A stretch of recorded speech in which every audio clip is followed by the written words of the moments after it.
go ahead and speak. Thank you. ఇక్కడ ఉన్నటువంటి ఈ గ్రూప్ లో ఎవరికన్నా బ్రదర్స్ ఉన్నారండి? అదే ఒక కుటుంబంలో అక్క చెల్లెలు గాని అన్నదమ్ములు గాని ఇద్దరు ఉన్న వాళ్ళు ఎవరైనా ఉన్నారు? పైన ఎక్కువ మంది ఉన్నా పర్వాలేదు, ఒకళ్ళే ఉన్న వాళ్ళు కాకుండా ఇద్దరు ఉన్నటువంటి వారు ఎవరైనా ఉన్నారా? త్వరగా మీరు స్పందిస్తే ఈ ఉపద్య గ్రంథాన్ని ఫాస్ట్ గా మనం వెళ్ళిపోవచ్చు. బహుశా ఈ గ్రూప్ లో ఉన్న వాళ్ళందరూ కూడా ఒక్కళ్ళే ఉన్నారేమో. ఎందుకు ఈ మాట అడిగానంటే, ఇద్దరు ఉన్నారనుకోండి, ఒక కుటుంబంలో ఇద్దరు అన్నదమ్ములు ఉంటే ఆ ఇద్దరు అన్నదమ్ములు కూడా చాలా సార్లు ఏం చేస్తారంటే, కుటుంబంలో గొడవలు ఎక్కువగా, అంటే చిన్నప్పుడు కొట్టుకుంటా ఉంటారు, తిట్టుకుంటా ఉంటారు, మరలా కలిసిపోతారు. కానీ ఒక స్టేజ్ వచ్చిన తర్వాత, వయసు కొంచెం పెరిగిన తర్వాత ఆ చిన్న చిన్న గొడవలు పెద్ద గొడవలు అయిపోయినాయి అనుకోండి, అది చాలా భయంకరం. చిన్నప్పుడు కలిసిమెలిసి ఉన్నటువంటి అన్నదమ్ములు పెద్ద అయిన తర్వాత విడిపోయి ఇక అసలు మాటలు లేకుండా పోయి, మరలా ఈ ఇద్దరు ఎవరైతే ఉన్నారో వారిలో ఒకడు శత్రువుల పక్షాన చేరి ఆ తమ్ముడి మీద దాడి చేస్తా ఉన్నాడు అనుకోండి, అది చాలా భయంకరమైనటువంటి పరిస్థితి. మన కుటుంబాలలో ఎవరన్నా సరే అలా చేస్తా ఉన్నారనుకోండి, మనకు అలా ఎవరన్నా చేస్తున్నారనుకోండి, అది మనం ఏమాత్రం కూడా సహించలేనటువంటి పరిస్థితి. ఇక్కడ అదే ఈ యొక్క ఓబద్య గ్రంథంలో మనకు కనపడతా ఉంది. ఓబద్య అనేటువంటి పేరుకి యెహోవా సేవకుడు అనేటువంటి అర్థం ఇస్తా ఉంది. ఓబద్య అనేటువంటి పేరుకి యెహోవా సేవకుడు అనేటువంటి అర్థం ఇస్తా ఉంది. బహుశా సుమారు ఈ యొక్క బైబిల్ గ్రంథంలో ఓబద్యాలు 12 నుంచి 13 మంది మనకు కనపడతారు. వాటన్నిటిని కూడా చెప్పడానికి టైం లేదు కాబట్టి మనకి ఫాస్ట్ గా వెళ్ళిపోతా ఉన్నాను. ఈ యొక్క గ్రంథకర్తను గురించి మనం ఆలోచన చేసినప్పుడు వ్యక్తిగతమైనటువంటి ఓబద్యాను గురించి వ్యక్తిగతమైనటువంటి చరిత్ర ఏది కూడా లేదు. ఈయన ఒక ప్రవక్త అని మాత్రమే మనకి తెలుస్తా ఉంది. ఈ ఓబద్య ఇర్మియాకు సమకాలికుడు అనేటువంటి మాట కూడా చాలా మంది పెద్దలు చెబుతా ఉన్నారు. ఇర్మియాకి సమకాలికుడు అనేటువంటి మాట చెబుతా ఉన్నారు. ఈ యొక్క గ్రంథ ఉద్దేశం, ఓబద్య గ్రంథం యొక్క ఉద్దేశం ఏంటంటే, దీంట్లో ఇద్దరు మనకు కనపడతారు. ఒకరు ఏశావు, మరొకరు యాకోబు. ఏశావు యాకోబు అన్నదమ్ములు, వారిద్దరు కూడా అన్నదమ్ములు. వారి మధ్య పోరాటం, వారిద్దరి మధ్య ఉన్నటువంటి పోరాటాన్ని గురించి ఇక్కడ మనకు కనబడతా ఉంది. ఏశావు సంతానం, ఎదోము అనేటువంటి వారు ఎవరి సంతానమైనంటే ఏశావు సంతానం. యాకోబు సంతానం ఎవరైనంటే ఇశ్రాయేలు ప్రజలు. ఆ యాకోబుని ఇశ్రాయేలుగా పిలిచినట్లు మనకి ఆది కాండంలో మనకి కనబడతా ఉంది. ఇప్పుడు ఏశావు సంతానానికి, ఇశ్రాయేలు సంతానానికి, యాకోబు సంతానానికి, ఎదోముకి ఇశ్రాయేలుకి మధ్య జరిగినటువంటి పోరాటమే దీని యొక్క అధ్యాయం అంతట్లో కూడా మనకి కనబడతా ఉంది. ఇశ్రాయేలు ప్రజల మీద ఎదోము ప్రజలు ఎంతో పగబట్టున్నారు, దౌర్జన్యం చేస్తున్నారు. తన వారిపైకి, ప్రజలందరిపైకి, అదే ఎవరైతే ఉన్నారో ఎదోమీలు ఎవరైతే ఉన్నారో ఇశ్రాయేలు ప్రజల మీద ఎన్నో రకాలైనటువంటి వారిగా ఉగ్రతని, లేకపోతే వారి యొక్క పాపాన్ని ప్రజల మీద చూపించినట్లు మనకు కనపడింది. అయితే దేవుడు ఎలాగా ఆ ప్రజలైనటువంటి ఎదోమీలను శిక్షిస్తా ఉన్నాడు, ఇశ్రాయేలు ప్రజల్ని ఎలాగా ధైర్యపరుస్తా ఉన్నాడు, వారికి ఎలాగా ఆదరణ ఇస్తా ఉన్నాడు అనే విషయం మనకి కనబడతా ఉంది. ఈ యొక్క ఓబద్య గ్రంథాన్ని మనము 21 వచనాలు, చాలా చిన్న పుస్తకం, 21 వచనాలు కలిగినటువంటి పుస్తకం.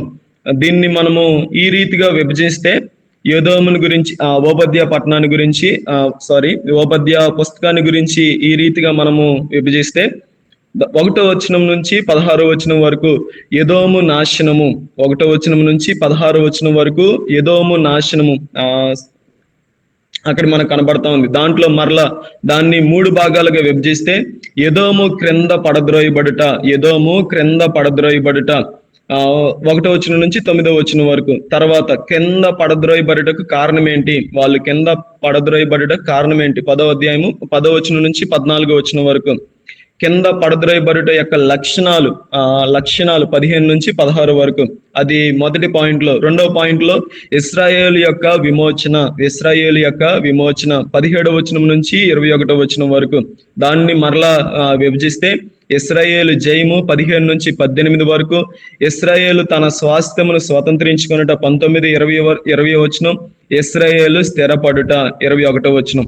దీన్నంతటిని కూడా మనకి క్లుప్తంగా అక్కడ ఉన్నటువంటి దాన్ని అంతటిని కూడా మనము ఆలోచన చేస్తే, ఆ ఏశావు సంతానం ఏశావు సంతానం ఎవరైతే ఉన్నారో వారే ఎదోమీయులని మనం చెప్పుకున్నాం.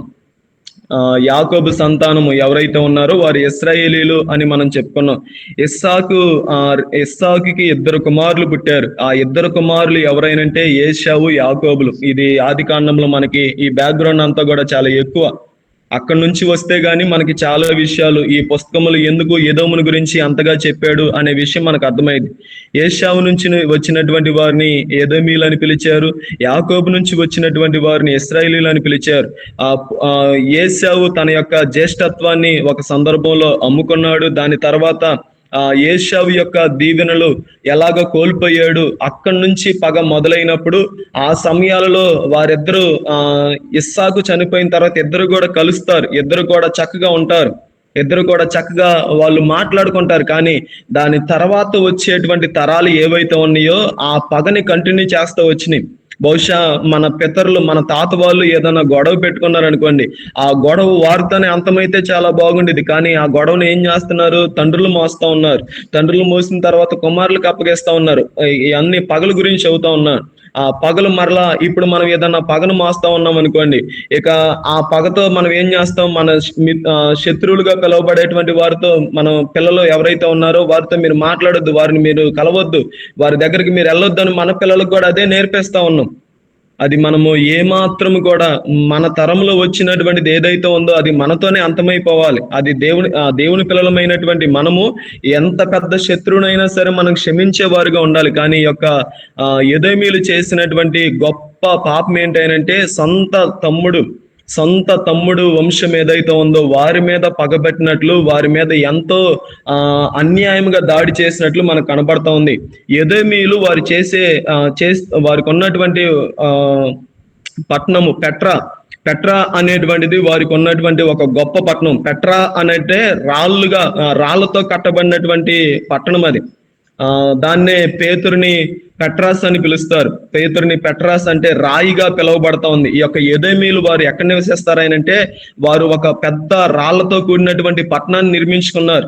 వాళ్ళు కింద జీవించరు, భూభాగం మీద జీవించరు. వారు ఎత్తైనటువంటి పెట్రాస్ నిర్మించుకొని అక్కడ ఉన్నతమైనటువంటి శిఖరాల మీద వారు జీవిస్తా, ఇదిగో మేము ఎవరి మీద దాడి చేసినా, ఎవరి దగ్గర కొల్ల సొమ్ముని మేము సంపాదించుకున్నా, ఎవరి ప్రాణాలు మేము తీసివేసినా సరే ఇక మా దగ్గరికి ఎవడు కూడా రాడు, మేము చాలా పైన మేము జీవిస్తున్నాం కదా అని వాళ్ళు ఎంతగానో గర్వపడతా ఉంటారు. అంత ఉన్నతమైనటువంటి స్థితిలో ఉన్నటువంటి ఎదోము క్రిందకు పడద్రోయబడ్డానికి గల కారణాలు ఏంటి అనేటువంటిది కొన్ని కారణాలు ఉన్నాయి. వారి క్రింద పడద్రోయబడ్డానికి గల కారణాలు ఏంటంటే మొట్టమొదటిగా గర్వము, రెండోది అతిశయం, మూడోది ధనాపేక్ష. అది ఇందాక చెప్పినటువంటి 1-9 వచనాల్లో కనబడతా ఉంది. గర్వము, అతిశయము, ధనాపేక్ష, తనలో ఉన్న శత్రువును గుర్తించలేకపోవుట, వారు తమలో ఉన్న జ్ఞానులను ఎక్కువగా నమ్ముట, వారు తమలో ఉన్న బలాఢ్యులను నమ్ముకొని చెడిపోయినటువంటి వారుగా వాళ్ళు ఉన్నారు. సోదరునికి చేసినటువంటి బలాత్కారము, వారు సుమారు 8 రకాలైనటువంటి అతిశయాలు, పాపాలు, వాళ్ళందరూ కూడా కింద పడద్రోయబడ్డానికి గలటువంటి కారణాలు. ఈ రోజు మనం ఎవరము కూడా మనలో గర్వం ఉండకూడదు, అతిశయం ఉండకూడదు, ధనాపేక్ష ఉండకూడదు. ఇదిగో ఒకవేళ మనలో ఏదైనా శత్రువు ఉన్నాడేమో దాన్ని మనం గుర్తించేటువంటి వారుగా ఉండాలి. మనకి ఏదైనా జ్ఞానం ఉంటే పూర్తిగా దాని మీదే మనము ఆధారపడేవారుగా కాకుండా దేవుని మీద ఆధారపడేవారుగా ఉండాలి. ఇక ఈ ప్రజలు ఏం చేశారు, ఎదోమీయులు బలాఢ్యులను నమ్ముకున్నారు. ఎందుకని, ఇక మనం పైన ఉన్నాం కదా, మనల్ని అంతం చేసేవాడు ఎవడో లేడని చెప్పేసి అని వాళ్ళు ఎంతగానో వెర్రవీగుతూ ఉన్నారు. అటువంటి ప్రజలను దేవుడు ఏం చేశాడు అంటే వారిని క్రిందకు పడద్రోసాడు. మనం ఏ పరిస్థితిలో ఉన్నా, ఎంత ఉన్నతమైన స్థితిలో ఉన్నా, ఈ అవలక్షణాలు ఏమీ కూడా మనలో ఉండడానికి వీలు లేదు. ఇవి ఏమీ కూడా మనలో ఉండకూడదు. ఇవన్నీ కూడా మనలో ఉంటే దేవునికి స్థానం అనేటువంటిది మనలో ఏమాత్రము కూడా ఉండదు. శత్రువుని ప్రేమించేటువంటి మనసు మన దేవునిది. ఇదిగో మనము కూడా ఆయన మార్గంలో ఉన్నటువంటి మనము అలాగా ఎదుటి వారిని ప్రేమించేవారుగా ఉండాలి. సాధ్యమైతే ఎదుటి వారికి మేలు చేసేవారుగా ఉండాలి, కానీ ఎదుటి వారి ఎప్పుడు కీడు కోరుకునేవాడుగా మనం ఉండకూడదు. వాళ్ళు ఎంత నష్టం మనకి చేసినా సరే వారిని ప్రేమించేవారుగానే మనం ఉండాలి. ఈ యొక్క ఓపద్య గ్రంథంలో ఇశ్రాయేలు ప్రజల మీదకి యెహోవా ఎదోమీయులు చేసినటువంటి దానికి దేవుడు వారికి తీర్పు తీరుస్తా ఉన్నాడు. నీ పట్టణం నుంచి నువ్వు క్రింద పడతావు, ఇదిగో నువ్వు పతనమైనటువంటి స్థితిలోనికి వచ్చేస్తావని దేవుడు వారికి ఆజ్ఞాపించాడు. ఆజ్ఞాపించినటువంటి రీతిలోనే దేవుడు వారికి ఒక ఉగ్రతనిచ్చాడు. రానున్నటువంటి రోజుల్లో వారు అదే భయంకరమైనటువంటి స్థితిలోనికి వెళ్ళిపోయారు. వారి ఎంతగా వారి మీదకి ఎన్నో రకాలైనటువంటి శత్రువులు దాడి చేశారు. ఎవరి మీద? ఎదోమీయుల మీదకి దాడి చేశారు. దాడి చేసిన తర్వాత ఎదోము పట్టణాన్ని పూర్తిగా నాశనం చేసినట్లు మనకి కనబడతా ఉంది. కాబట్టి దేవుని ప్రజలమైనదికి ఎవరన్నా వస్తే ఇశ్రాయేల్ని కాపాడేటువంటి వాడు, కొనుకని నిద్రపోనటువంటి వాడు. ఈ రోజు ఆయన పిల్లలుగా మనమున్నాం. మన మీద ఎటువంటి శత్రువు లేసినా సరే దేవుడు వారందరినీ కూడా అణిచివేసేటువంటి దేవుడు మన దేవుడు. మన దేవుడు ఉన్నతమైనటువంటి దేవుడు, గొప్ప దేవుడు. ఏదైతే ఎదోము పట్టణం వారి యొక్క ప్రాకారాలు, ఎత్తైన గోడలు ఏవైతే ఉన్నాయి అవన్నీ కూడా కోల్చబడతాయి. వారి గర్వం అణిచివేయబడతా ఉంది. ఎదోమీయుల యొక్క ధనం దొంగిలింపబడతా ఉంది. నమ్ముకున్న స్నేహితులు శత్రువులు అవుతారు. వారి జ్ఞానము నాశనముకు కారణమవుతా ఉంది. ఇవన్నీ కూడా మనకి కనబడతా ఉన్నాయి. చివరికి ఇశ్రాయేలు ప్రజలందరికీ కూడా 21వ వచనం చదువుకొని నేను ముగిస్తాను. మరియు ఏశావు యొక్క కొండకు తీర్పు తీర్చుటకై సియోను కొండ మీద రక్షకులు పుట్టుదురు, అప్పుడు రాజ్యము యెహోవాది అగును.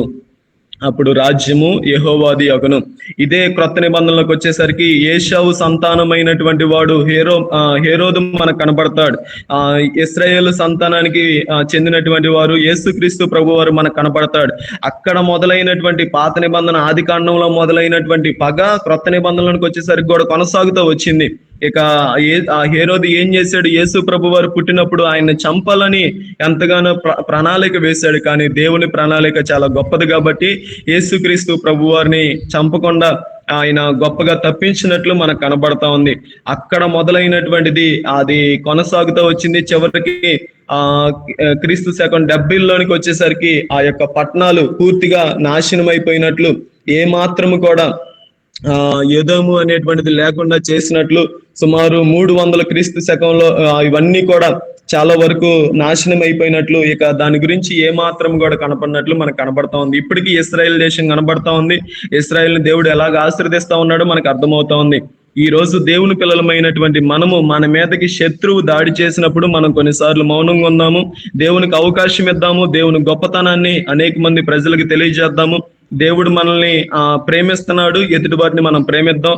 ఈ దేవుడు మనల్ని హెచ్చించినప్పుడు, దేవుడు మనల్ని అభివృద్ధిలోనికి తీసుకొచ్చినప్పుడు ఎక్కడ గర్వపడొద్దు, అతిశయపడొద్దు, ఎదుటి వారిని తక్కువగా మనం చూడొద్దు. అన్ని విషయాల్లో దేవుని మీద ఆధారపడదాం. దేవుడు మన జీవితాల్లో చేసేటువంటి గొప్ప కార్యాలు ఏవైతే ఉన్నాయో వాటిని మనము తలపోసుకుంటూ వాటిని మనము అనేక మందికి తెలియజేద్దాము. ఎదుటి వారిని ప్రేమిద్దాము, ఎదుటి వారిని క్షమిద్దాము. ఎంతవరకు? అంతం వరకు, మనము చనిపోయేంత వరకు, ప్రభు వచ్చేంత వరకు దేవునికి మనం అప్పగిస్తే దేవుడు తీర్పు తీరుస్తాడు. మనం ఎవరిని తీర్పు తీర్చడానికి అవకాశం లేదు. దేవునికి అవకాశం ఇద్దాము. చాలా విషయాలు చెప్పలేకపోయాను, దయచేసి మరలా నన్ను క్షమించండి. ఇంత చక్కటి అవకాశం ఇచ్చినందుకు, ఇప్పటి వరకు ఆసక్తితో మీరు విన్నందుకు మీ అందరికీ కూడా నా హృదయపూర్వక వందనాలు తెలియజేసుకుంటా ఉన్నాను. 2 నిమిషాలు ఎక్కువగా తీసుకున్నాను, దయచేసి నన్ను మన్నించండి. ఈ సమయం ఇచ్చినందుకు నా నిండు వందనాలు తెలియజేసుకుంటా ఉన్నాను.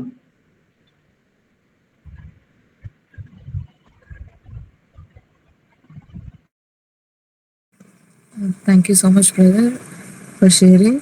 మీకు ఇవ్వబడినటువంటి సమయాన్ని సరిగ్గా మీరు ఉపయోగించుకున్నారు and that is really amazing.